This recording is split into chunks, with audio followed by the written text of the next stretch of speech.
utiliser les temps que le Seigneur nous accorde. Et cela à bon escient de vraiment les utiliser comme le Seigneur le veut. Voilà, l'Écriture nous dit de racheter le temps. De racheter le temps. Et Moïse dans le 190, et il fait là cette prière à Dieu. Seigneur, apprends-nous à compter nos jours. Et il donne la raison afin que nous puissions appliquer nos cœurs à la sagesse. Voilà. Donc, le temps qui nous est donné doit être utilisé de la bonne manière, mais cette bonne manière est caractérisée par la sagesse. C'est-à-dire que celui qui utilise le temps que Dieu lui donne comme Dieu veut, c'est celui qui est sage. Celui qui utilise le temps comme Dieu veut, c'est celui qui est sage, en tout cas selon la pensée qui ressort des Écritures. Apprends-nous à compter nos jours, afin que nous appliquions nos cœurs à la sagesse. Pour que celui qui est sage, il saura ce qu'il doit faire. Et je pense que quand je dis comme cela, il y a beaucoup de choses qui me viennent à cœur. Avant de pouvoir développer cela, pour revenir encore et appuyer les signes par rapport au roi et tout cela, pendant que le bien-aimé y parlait, il y a ce verset-là d'Ésaïe, Ésaïe chapitre 7, que l'on connaît tous, Ésaïe chapitre 7, et chapitre 6, pardon. Voilà, et en fait, le premier verset est révélateur de quelque chose. Le premier verset, comme on le connaît, qui dit en fait, l'année de la mort du roi Osias. Pour regarder comment il commence. L'année de la mort du roi Osias, je vis le Seigneur assis sur un trône élevé, et les pans de son vêtement remplissaient le temple. Et donc, Dieu a donné cette vision à Ésaïe, le prophète, à un moment clé de l'histoire d'Israël. C'était quand? C'était l'année de la mort du roi Osias. Le but, c'est pas de venir expliquer le pourquoi. Je viens juste en fait rappeler que il y a certains signes en fait que nous voyons et qui sont peut-être pas directement liés à l'Église. Voilà, mais ce sont des signes qui se voient ça peut se voir dans la politique, ça peut se voir dans l'économie et toutes ces choses, mais qui permettent d'introduire une saison particulière, comme là en l'occurrence c'était la période qui a permis la consécration, si je peux le dire, l'envoi en mission du ministère prophétique du prophète Isaïe, où il avait reçu véritablement le monde, on va dire ou sinon l'un des plus grands mandats, ce qu'il devait faire par rapport au peuple. Quoiqu'il était déjà prophète, oui, parce que le livre d'Isaïe commence chapitre 1, chapitre 3, mais là on continue au chapitre 6. Bon, je ne connais pas la chronologie de tout le livre d'Isaïe, mais si je veux supposer que ça ne commence pas au chapitre 6, je dirais donc qu'il avait déjà commencé à prophétiser sans forcément avoir reçu ce mandat-là qui lui est dit clairement. Bon, là n'est pas là le but, mais donc pour revenir, c'est encore par rapport au signe. Et donc, nous, je crois que le temps qui est donné, c'est un temps, comme le frère vient de le dire, favorable pour que nous, les enfants de Dieu, nous puissions, si le monde n'existe pas, moi je le crée, puissions nous assagir. Voilà, devenir sage. Alors, dans Romains, le frère, il avait rappelé ça encore dans le groupe, Romains chapitre 13, Romains chapitre 13, où il dit, pardon, c'est pas le chapitre 13, Romains chapitre 15, c'est chapitre 15, non? Non, c'est chapitre 13. Donc le verset 10 qui dit en fait, voilà, l'amour ne fait point de mal au prochain, l'amour est donc l'accomplissement de la loi. Et vous devez faire cela vu le temps où nous sommes. Car c'est ici l'heure de se réveiller, enfin, puisque le salut est maintenant plus près de nous que lorsque nous avons cru. Donc Paul le dit vraiment à son époque. Nous sommes 2000 ans. Nous sommes un peu moins de 2000 ans depuis que Paul a dit cela. Puisque le salut est maintenant plus près de nous que lorsque nous avons cru. La nuit est avancée, le jour approche. Donc Paul a dit, la nuit est avancée, le jour approche.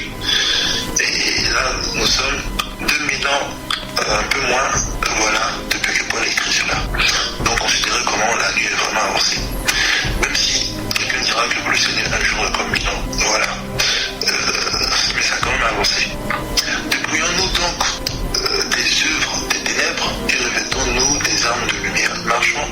seulement comme de joug et non dans les débauches et dans l'ivrognerie, dans la luxure et dans l'impudicité, dans les querelles et dans l'envie. Mais revêtez-vous du Seigneur Jésus-Christ et ne flattez point la chair dans ses convoitises. Donc comme le bien-aimé l'a rappelé, c'est que Jésus doit venir chercher une église glorieuse. Donc une église glorieuse sans tache ni rien de semblable. Je pense que le Seigneur, c'est ça, il connaît ce qui lui appartient et ce qui n'ont pas fait Jésus nous pendant tout ce temps. Mais quand quelque chose est vraiment glorieux et tout ça, ça doit quand même se voir, se faire remarquer. Voilà. Et donc l'église glorieuse se fera quand même remarquer au milieu des ténèbres, au milieu de tout ce qui est contraire à l'évangile et à la volonté de Dieu. L'église glorieuse doit quand même se faire remarquer. La gloire, elle n'est pas cachée. Elle n'est pas selon la gloire de ce monde. Mais ce qui est dit sur nous, ce qui est dit de l'église doit se faire remarquer, doit se faire voir. Il a dit qu'on n'allume pas une lampe pour la mettre sous une bosse. Mais elle est claire, voilà. Et puis une ville placée sur une montagne ne peut être cachée. La ville, c'est nous bien-aimés. Et elle ne peut être cachée. Tous ceux-là qui vont passer, ils vont regarder la montagne, ils vont voir la ville. En tout cas, ceux-là à qui le Seigneur donnera de voir, ils feront. Et donc l'église que le Seigneur viendra prendre, cette église glorieuse, devra être vue, devra être connue. Ce sera quelque chose de palpable. Voilà, même au milieu du mélange, même au milieu des ténèbres, même au milieu de tout ce qu'il peut y avoir, ceux-là vraiment, à partir du Seigneur, seront vraiment réveillés. Et c'est ce que le Seigneur veut. Parce que, bien aimés, souvenons-nous maintenant, le Seigneur donne la parabole des 10 vierges. Et dans la parabole des 10 vierges, il nous dit qu'il y en avait 5 qui étaient sages et 5 qui étaient folles. 5 étaient sages et 5 étaient folles. Bien aimés, souvenons-nous que j'ai dit auparavant que la caractéristique de ceux qui savent utiliser le temps que le Seigneur leur accorde, c'est en fait c'est la sagesse. Voilà. De ces vierges, 5 qui étaient sages et 5 qui étaient folles. Et puis, on dit que finalement, celles qui sont entrées, ce sont les sages. Celles qui ne sont pas entrées, ce sont les folles. Maintenant, qu'est-ce qui faisait la particularité? Pourquoi on en a appelé d'autres sages et d'autres folles? Celles qui étaient sages, voilà, comme on le sait, c'est celles qui avaient de l'huile en réserve. Celles qui étaient folles et celles qui n'avaient pas eu de l'huile en réserve. Or, le but, c'est d'aller à la rencontre de l'époux. Voilà, donc nous sommes en train de marcher, nous allons à la rencontre de l'époux. Le but, c'était d'aller à la rencontre de l'époux. Et pour aller, il fallait avoir les ressources nécessaires et suffisantes. Maintenant, depuis qu'elles ont été fiancées, ou depuis qu'elles sont déclarées vierges, reconnues comme vierges pour aller à la rencontre, en fait, de l'époux, ce n'est pas immédiatement déclaré sage que l'époux est venu à la rencontre. Non, il y a eu un temps qui s'est écoulé. Et que même, on dit que comme l'époux tardait, donc l'époux n'a pas décidé de venir directement. L'époux a fait ce qu'il devait faire. Il allait préparer ce qu'il devait préparer. Mais il a tardé. Et comme en fait il tardait, en fait toutes, c'est bien précisé, toutes les vierges, elles se sont assoupies. Toutes. Il n'y en a pas qui est resté éveillé. Donc que ce soit les sages, que ce soit les folles, toutes elles se sont assoupies. On va plus, en prenant cette parabole, je vais prendre la parole parce que c'est des questions que moi m'avait instruit dessus. Voilà, instruit. Moi je n'explique pas tout, j'explique pas toute la parabole dans toute la profondeur. Peut-être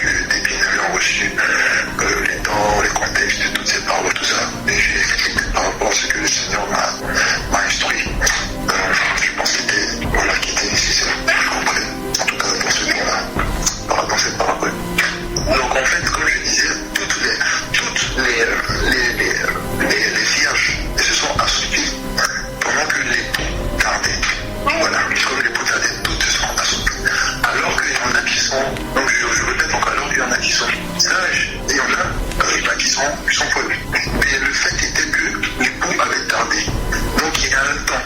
Et c'est là où je reviens sur le fait que le temps que le Seigneur nous accorde, 20 ans à utiliser à bon escient. Maintenant, qu'est-ce qui a fait la particularité des sages? C'est que, je répète, elles ont su conserver l'huile. Elles ont su avoir de l'huile en réserve. Avoir de l'huile en réserve, c'est ça qui est vraiment la clé. C'est qu'elles ont eu de l'huile en réserve afin de pouvoir l'époux. Quand maintenant on nous dit aujourd'hui 4 années sont annoncées sur la terre pendant laquelle il y aura une comment je peux dire, il y aura une opposition, voilà, je peux dire ce terme, il y aura une opposition devant l'avancée croissante des ténèbres, voilà, l'avancée croissante des ténèbres. Je comprends que le Seigneur est en train de nous parler. Le Seigneur a dit, il a dit que lui il est la lumière, voilà, marcher pendant la lumière, pendant qu'il est la lumière du jour. Il a dit quand il fait nuit, personne ne peut travailler. Oui. Voilà, quand il fait nuit, personne ne peut travailler. Ça veut dire quoi? Ça veut dire que quand il fait nuit, de toute façon quand il fait nuit, la plupart du temps on ne va pas travailler. C'est vrai qu'il y a le travail de nuit, mais comprenez ce que le Seigneur vous l'a dit. Donc quand il fait nuit, personne ne peut travailler. Donc spirituellement même, l'Écriture nous dit encore, quand les fondements sont renversés, le juste que fera-t-il? Vous voyez? Quand il fait nuit, il y a beaucoup de choses que finalement on ne peut plus faire comme il se doit. Voilà. Et donc quand le Seigneur accorde des temps qui sont, ça ressemble à des temps de grâce, des temps de faveur, des temps, on va dire, on va faire encore des choses. Ça veut dire que, quoique la nuit est en train d'avancer, le Seigneur pour mener à bien son plan dans l'Église, pour l'Église, parce que en vérité toute chose c'est pour nous, toute chose c'est vraiment pour nous. Le Seigneur, toute chose c'est vraiment pour nous. Le Seigneur véritablement, même s'il peut agir, même s'il peut faire ceci, il peut faire cela, tout ce qui lui importe, ou tout ce qui est vraiment comment je peux dire ça? De toutes les façons, tout a été fait en Christ. Voilà, tout a été fait par Christ. Et rien de ce qui a été fait n'était fait sans lui. Maintenant, si nous sommes le peuple de Dieu et Christ, nous sommes le corps de Christ, en fait, toute chose aussi concourt à notre bien, comme le dit la parole. Toute chose concourt bien de ceux qui aiment Dieu. Il n'y a rien en fait que, quoi que Dieu passe par-ci par-là, voyons, ayons cette intelligence et cette pensée que, en fait, tout concourt à notre bien. Voilà, tout concourt à notre bien. Donc s'il y a quelque chose que nous voyons, cela, l'une des questions que nous pouvons nous poser, c'est qu'est-ce que Dieu veut me dire par là et comment Dieu veut que je marche dans ces temps-là? Voilà une question que le chrétien, enfin depuis en fait, le disciple du Seigneur Jésus-Christ peut se poser afin de pouvoir, voilà, éveiller en fait sa sainte conscience. Maintenant, je disais que comme les pauvres tardais, elles se sont assouplies maintenant, mais la particularité c'est que les sages, en fait, elles ont su garder lui. Cette huile est ce qui leur a permis d'aller au-devant de l'époux, de pouvoir continuer la marche quand elles ont entendu cette voix-là. Voilà qui a dit, réveillez-vous, allez à sa rencontre. Et toutes elles se sont réveillées. Toutes, voilà, vous notez que toutes elles se sont réveillées. Et elles ont voulu partir. Seulement d'autres n'ont pas pu parce qu'elles n'avaient plus d'huile en réserve. Certaines avaient vu, donc elles ont pu continuer la marche. Voilà. Je comprends par là que c'est-à-dire que le fait qu'on ne voit pas manifester une grâce glorieuse au travers des âges, au travers de toutes ces choses, quoi qu'il y a eu entre guillemets des réveils ou des manifestations puissantes de Dieu, tout ça, non.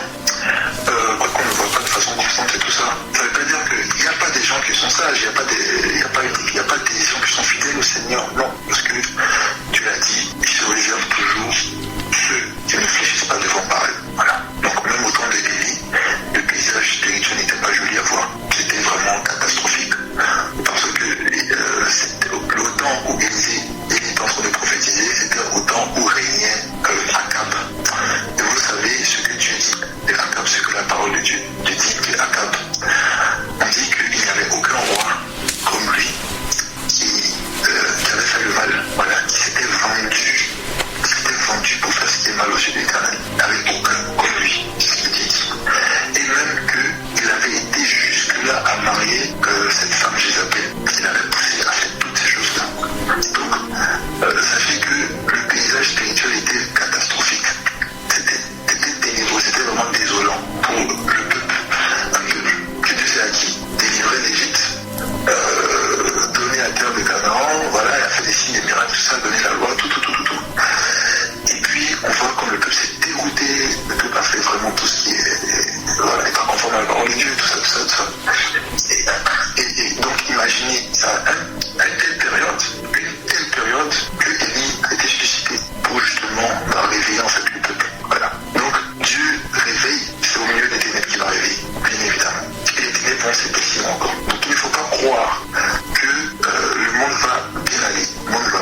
vient après des temps de rafraîchissement. Voilà. Et ces temps de rafraîchissement sont nécessaires afin de pouvoir se mettre en marche et de vraiment préparer la venue de celui que nous attendons tant.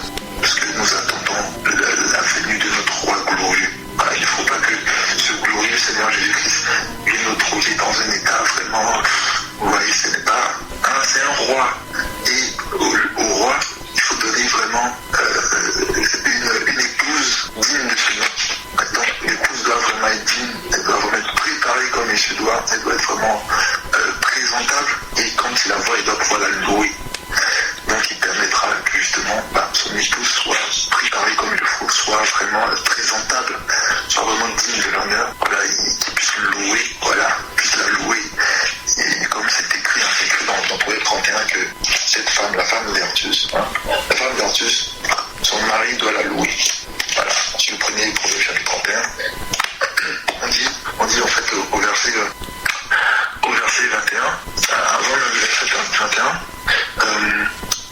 je crois qu'il y a un verset plus haut qui en fait que son mari. Alors le verset 23 du Proverbe 21 dit: son mari est considéré aux portes lorsqu'il est assis avec les anciens du pays. Ouais, à cause de cette femme. Voilà. Le verset 28 dit, voilà, ses enfants se lèvent et la disent bienheureux. Son mari aussi il la loue. Et il dit, plusieurs filles ont une conduite vertueuse, mais toi, tu la surpasses toutes. Vous voyez ce que dit le mari de la femme vertueuse?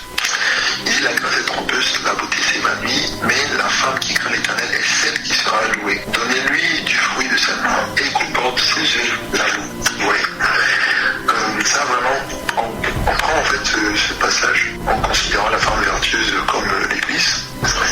Voilà, considérons ici la femme vertueuse comme l'Église, et cette femme vertueuse, voilà, elle est louée par son mari. Elle est louée, on dit, la femme qui craint l'Éternel, c'est celle qui sera louée. Donc, la particularité de ces sages, c'est qu'elles ont marché effectivement dans la crainte de l'Éternel, dans la véritable crainte de l'Éternel. Et cette crainte de l'Éternel, c'était pratique. Le commencement de la sagesse, c'est là. Là, c'était pratique dans le sens où il y avait des choses par rapport au temps dans lesquelles elles se trouvaient. Elles se mettaient à part, elles se consacraient pour justement affirmer leur vocation.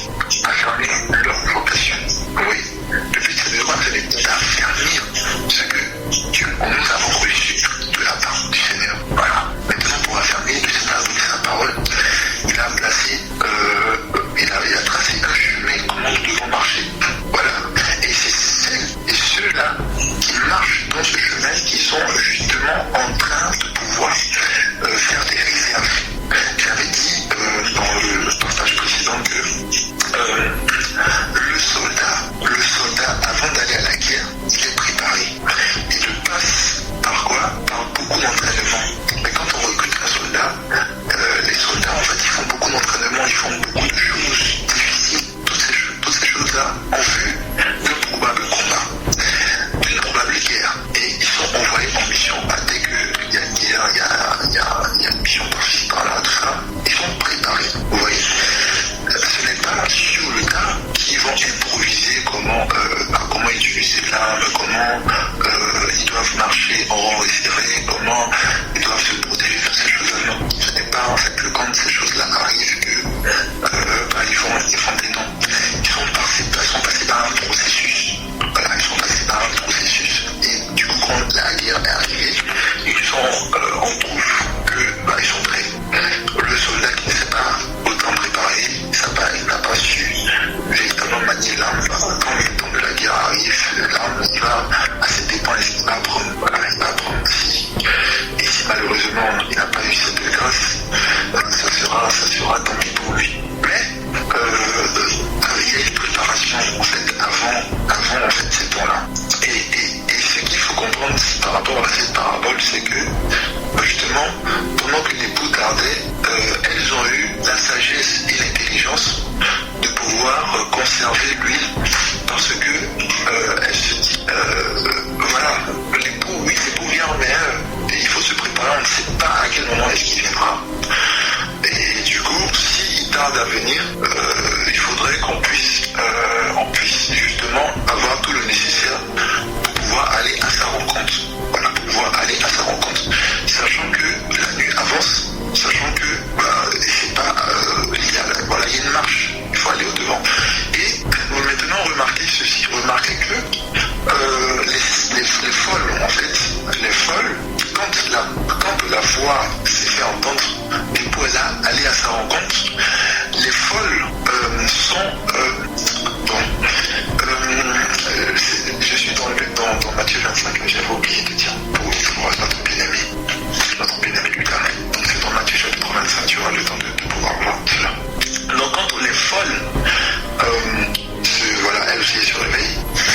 On va lire en fait.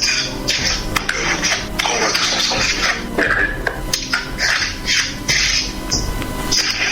Alors, dans Matthieu,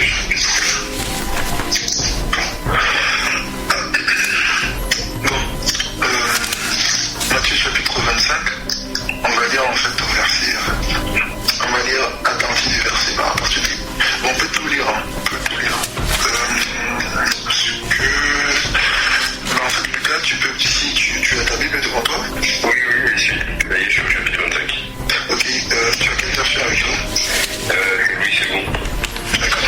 Tu peux lire donc le verset, les versets 1, le verset 1 au verset 11. Ok.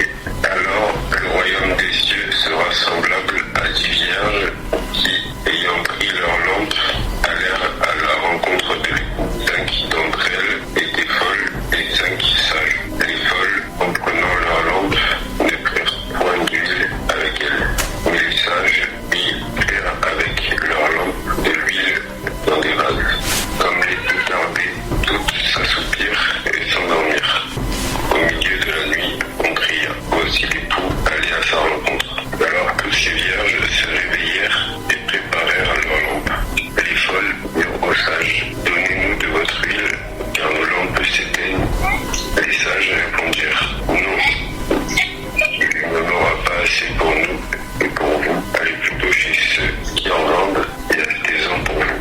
Pendant que j'allais en acheter, l'époux arriva, celle qui était prête, entrèrent avec lui dans la salle des noces et la porte fut fermée. Plus tard, les autres vierges vinrent et dirent, Seigneur, Seigneur, ouvre-nous. Verset 12. Il lui répondit, je vous le dis en vérité, je ne vous connais pas. Veillez donc car vous ne savez ni le jour ni l'heure où le Fils de l'homme viendra. Alors, est-ce que tu peux me relire? Tu peux me relire les versets, le verset 8 à 9. Les folles dirent aux sages, donnez-nous de votre huile, car nos lampes s'éteignent. Les sages répondirent, non, il n'y en aurait pas assez pour nous et pour vous. Allez plutôt chez ceux qui en vendent et achetez-en pour vous. Voilà, merci mon frère.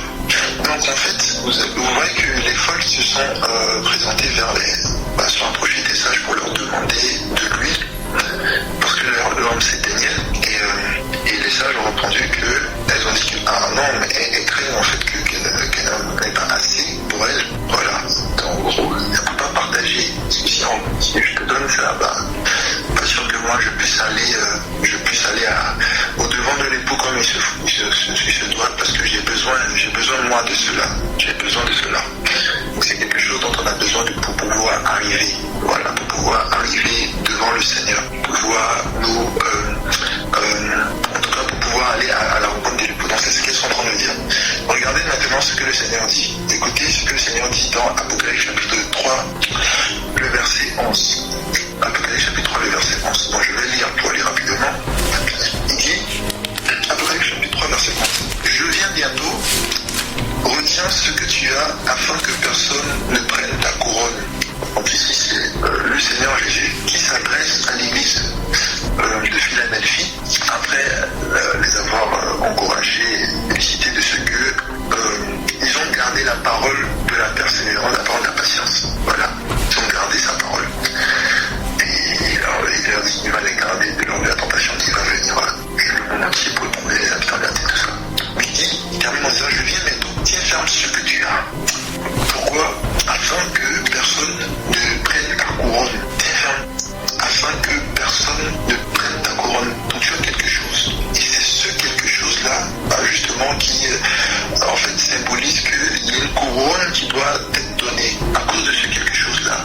Ce quelque chose-là affermit, ce quelque chose qui en toi, en fait, affermit ce que tu as dans l'esprit qui te sera donné. Et de quelle couronne il s'agit? Dans Jacques, le chapitre 1, verset 12, il dit, heureux l'homme qui supporte patiemment la tentation, car après avoir été éprouvé, il recevra la couronne de vie que le Seigneur a promise à ceux qui l'aiment. Vous voyez? Donc Dieu réserve, notre Seigneur, réserve pour couronne de vie. Voilà. Il réserve pour couronne de vie, en fait,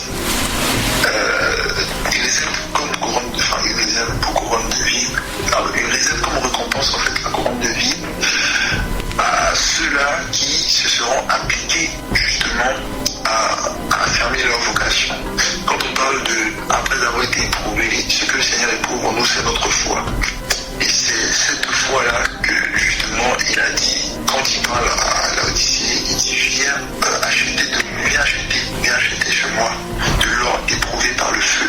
Ouais. Et cette foi-là que nous avons a des œuvres. Elle est conduite. Cette foi-là est encadrée par ce que nous appelons la saine doctrine. Oui. Cette foi-là a un dynamisme en nous, c'est la charité. L'amour, ce dynamisme-là s'entretient par la communion avec le Saint-Esprit. Parce que l'Écriture nous dit que Dieu a répandu son amour dans nos cœurs par le Saint-Esprit. C'est le Saint-Esprit qui nous révèle l'amour de Dieu et qui nous permet de pouvoir nous manifester. L'Écriture nous dit que l'amour là consiste, non parce que nous avons aimé le Seigneur le premier, parce que lui nous a aimés. Donc cet amour là commence avec le Seigneur, ça termine avec lui, mais ça commence avec lui qui le met, et c'est lui qui permet en fait que nous puissions entretenir cet amour par le Saint-Esprit qui nous a donné. Le Saint-Esprit là est le gage que Jésus reviendra pour nous chercher. Et c'est ce Saint-Esprit en nous, ce Saint-Esprit au milieu de nous, cet esprit qui conduit l'Église, qui nous prépare en fait à ce que lorsque l'époux viendra, nous puissions trouver digne de pouvoir entrer justement aux noces. Ça veut dire que lorsque l'Esprit parle, lorsque l'Esprit enseigne, il nous faut écouter ce que l'Esprit dit, comme nous avons rappelé précédemment, écouter ce que l'Esprit dit aux églises, ce que l'Esprit dit à chacun, ce que l'Esprit dit à chacun. Chacun doit pouvoir être en mesure de pouvoir écouter et entendre ce que l'Esprit est en train de dire. Voilà. Je répète encore ce que le Seigneur ce que le Seigneur dit dans sa parole. Aujourd'hui, si vous entendez sa voix, donc c'est aujourd'hui que le Seigneur parle. Hébreux chapitre 1 a dit, le bien-aimé avait rappelé ça au début. Voilà, Dieu nous a parlé dans les temps anciens. Dieu a parlé de plusieurs manières, à plusieurs reprises, à nos pères, par les prophètes. Mais dans ces derniers temps, il nous a parlé par le Fils. Et ces derniers temps-là ont commencé depuis que le Seigneur est venu. Et réellement, dès que il a été glorifié, il a été déclaré, voilà, Seigneur et Christ, en fait, la dispensation a été ouverte. Avec la manifestation de l'Esprit, l'Esprit veut nous rappeler et révéler en fait ces choses-là. Voilà. Et donc, le Seigneur qui nous a parlé, c'est lui que justement, en fait, on doit avoir à l'esprit que c'est lui que c'est vers lui que nous sommes en train d'aller. Et lorsque il envoie l'Esprit, il envoie l'Esprit pour nous préparer à sa rencontre, nous ne pouvons pas négliger ce que l'Esprit dit. Nous ne pouvons pas négliger la direction de l'Esprit au risque de ne pas arriver à bon port. Si donc je veux aller dans l'ombre, on connaît tous l'histoire de Rebecca et de comment en fait Rebecca a été emmenée comme épouse, donnée comme épouse en fait à Isaac. On sait que c'est le serviteur le plus ancien de la maison d'Abraham qui était envoyé pour aller chercher Rebecca, et elle a écouté et elle a suivi jusqu'à arriver en fait c'est son maître, celui qui devait l'épouser. Rebecca ne pouvait pas d'elle-même en fait connaître le chemin, elle ne savait même pas le chemin, mais il a fallu qu'elle soit conduite et guidée par le serviteur de l'ancien. Et donc, pour dire que le Saint-Esprit est celui-là qui nous permettra justement de pouvoir arriver ou de pouvoir être manifesté comme cette église glorieuse là. Voilà, glorieuse, sans tache, ni semblable de tout cela. Et donc, même lorsque nous sommes en train de parler des rafraîchissements ou de réveil que le Seigneur fera, on sait que l'une des manifestations du réveil, c'est quoi? C'est la repentance. La repentance sincère, une grande moisson, et aussi ces choses sont accompagnées de la puissante manifestation du Seigneur, des dons du Saint-Esprit qui sont répandus, et tout cela, même la repentance. La repentance, pour pouvoir se repentir, il faut avoir au préalable été convaincu du péché. Et le Seigneur a dit que lorsque l'Esprit viendra, c'est lui qui convaincra le monde du péché. Donc on voit encore que ça, c'est encore l'œuvre en fait de l'Esprit. La nouvelle naissance nous parle aussi de la naissance dans l'Esprit. Donc là encore, c'est encore l'œuvre de l'Esprit. Et la prédication même qui est donnée, c'est poussé par l'Esprit que les autres parlent. C'est encore l'œuvre de l'Esprit. Ouais. Donc on ne peut pas négliger en fait dans ces temps-là ce que Dieu est en train de faire au milieu de nous au travers de son Esprit. Oui, c'est vraiment passé à côté. Maintenant, lorsqu'on entend, nous avons entendu, nous, Église de Dieu, nous avons entendu, Dieu nous a parlé, et nous sommes approchés de lui, nous sommes déclarés en fait comme des vierges qui doivent aller à sa rencontre. L'une des choses, donc là là je rentre dans l'exhortation pratique. En fait, l'une des choses qui nous est demandée, c'est vraiment de demeurer dans l'amour, de se conserver dans l'amour du Seigneur. Je vais lire cela, Jude chapitre... Jude à ce chapitre 1. Alors, on va prendre Jude verset... je peux dire chapitre 1, en tout cas c'est dans ce chapitre. Alors, est-ce que Lucas, tu peux nous aider encore avec la lecture? Jude, c'est avant Apocalypse, donc l'avant-dernier. Oui. Et si tu peux nous lire les versets 20 à 21. Oui, pour vous, bien-aimés, vous édifiant vous-même sur votre très sainte foi, et priant par le Saint-Esprit, maintenez-vous dans l'amour de Dieu en attendant la miséricorde de notre Seigneur Jésus-Christ pour la vie éternelle. Amen. Voilà, donc Jude vraiment, si on fait attention à cette épître, on voit vraiment qu'il parle vraiment comme un prophète. Son exhortation est vraiment comme une exhortation d'un prophète. Et il nous dit, voilà, à nous, bien-aimés, même si nous ne sommes pas ses contemporains, il nous dit de nous édifier sur notre très sainte foi, voilà, priant par le Saint-Esprit, et que nous devons nous conserver dans l'amour de Dieu. Voilà, en attendant la miséricorde de notre Seigneur Jésus-Christ pour la vie éternelle. Vous voyez, bien-aimés, nous ne sommes pas des gens qui sont en train de marcher au hasard. Nous savons où nous allons. Nous savons ce que nous attendons. Nous connaissons notre espérance. Donc nous, l'Église, nous sommes en train de marcher pour aller à la rencontre de notre Seigneur pour la vie éternelle. Donc cette vie éternelle que nous avons en espérance. Elle doit être manifestée et sera manifestée à l'avènement de notre Seigneur Jésus-Christ. Ouais. Et il dit, en attendant cela, on doit se conserver dans l'amour de Dieu. On doit se conserver dans l'amour de Dieu. Et il nous donne cette analyse ici, vous édifiant vous-même, priant par le Saint-Esprit. J'ai parlé à une sœur récemment et puis je lui ai dit que vous savez que tu sais que le diable peut aussi donner des sujets de prière. Le diable peut nous suggérer des sujets de prière. En disant cela, je voulais lui dire qu'en fait le diable peut nous distraire et nous emmener dans des combats qui ne sont pas des combats, c'est pas vraiment le combat principal. Et si on met toute notre énergie dans ces choses-là, en fait on va perdre de vue le but. Et puis on se gaspille dans des choses qui ne sont pas utiles. Et si on a perdu l'énergie, on n'aura pas l'énergie de pouvoir faire ce qui est nécessaire, ce qui est utile. Et donc le diable, quand il n'arrive pas à ces choses, il utilise beaucoup de tactiques, beaucoup de moyens pour nous distraire. Et l'une de ces choses qu'il utilise dans ces temps de la fin, c'est la distraction. C'est vraiment la distraction. Surtout pour ceux-là qui sont, il sait que ceux-là, ils ont une foi véritable. Tout ce qu'il peut le faire, c'est les distraire. Ceux qui sont vraiment affermis, il peut simplement les distraire parce qu'il sait qu'ils vont pas. Le diable ne dira pas à quelqu'un qui est déjà vraiment aguerri dans le Seigneur de lui dire d'aller, va en boîte de nuit, voilà, push, recommence à écouter, je sais pas, ceci, cela. Mais il va utiliser la distraction. En tout cas pour ceux-là qui ont pu vraiment s'affirmer à un certain niveau. Ouais. Mais en fait, la distraction, c'est la plus grande des choses qu'il utilise. Vraiment la plus grande des choses qu'il utilise. On nous distrait d'abord, on nous détourne. Et d'ailleurs, quand on parle de séduction, en fait, la séduction n'est autre que le fait de détourner, c'est-à-dire que le fait de détourner ou d'attirer vers soi, en détournant la personne de ce qu'elle doit faire ou de là où elle doit être, en fait. Voilà. Donc c'est ça la séduction. Et que tu attires vers toi, comment on dit que le diable a séduit Ève, que Ève justement, aussi longtemps que Ève regardait la parole de Dieu, c'est comme si Ève marchait selon le Seigneur. Ouais.